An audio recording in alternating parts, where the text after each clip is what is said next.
Salut les copains, j'espère que vous allez bien. On se retrouve encore pour une vidéo pour parler sur l'alopécie et le Spitz.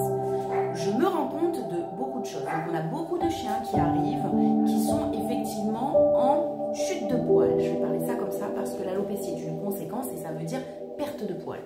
Donc j'ai un chien qui arrive et qui est en perte de poil. Souvent, et dans la majorité des cas, ce qui va se passer, c'est que votre toiletteur, il va essayer de faire un diagnostic. Alors attention, un diagnostic, vous en avez plusieurs. Nous, en tant que toiletteur, c'est comme le diagnostic chez le coiffeur, chez l'esthéticienne, sur tout ce que vous voulez, qui n'est pas médical. C'est aussi pour la mécanique, la carrosserie, tout ce que vous voulez, l'électricité, etc. C'est-à-dire ce que je vois.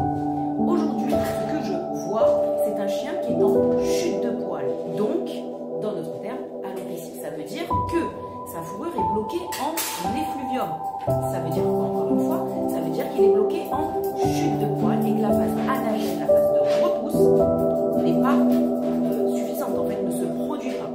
Donc chez votre chien, vous avez plusieurs phases de poil. Anagène, catagène, élogène, exogène. Anagène, c'est la pousse du poil. Catagène, c'est la maturité, il reste en place. Élogène, le poil meurt, il reste planté dans le follicule pileux. Exogène, il explose. Donc effectivement, mon chien là, aujourd'hui, se retrouve avec une grande chute de poil. En tant que professionnel ou en tant que particulier, vous allez vous dire mon chien a l'alopécie. Alors ça ne s'appelle pas une alopécie, c'est une conséquence de quelque chose. Mais effectivement, ce qu'il faut regarder, c'est d'où ça vient. D'où l'importance à chaque fois que vous me contactez et que vous me posez les questions. Qu'est-ce que je peux faire? Je vous dis tout le temps, est-ce que vous allez faire un bilan chez votre vétérinaire?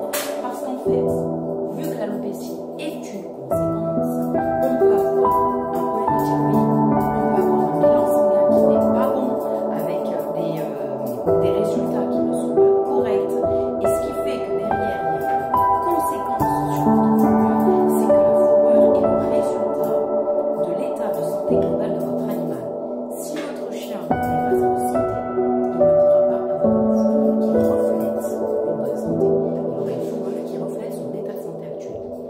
Donc, souvent, on se rend compte que les clients arrivent en disant mon chien, mon Spitz a la BSD.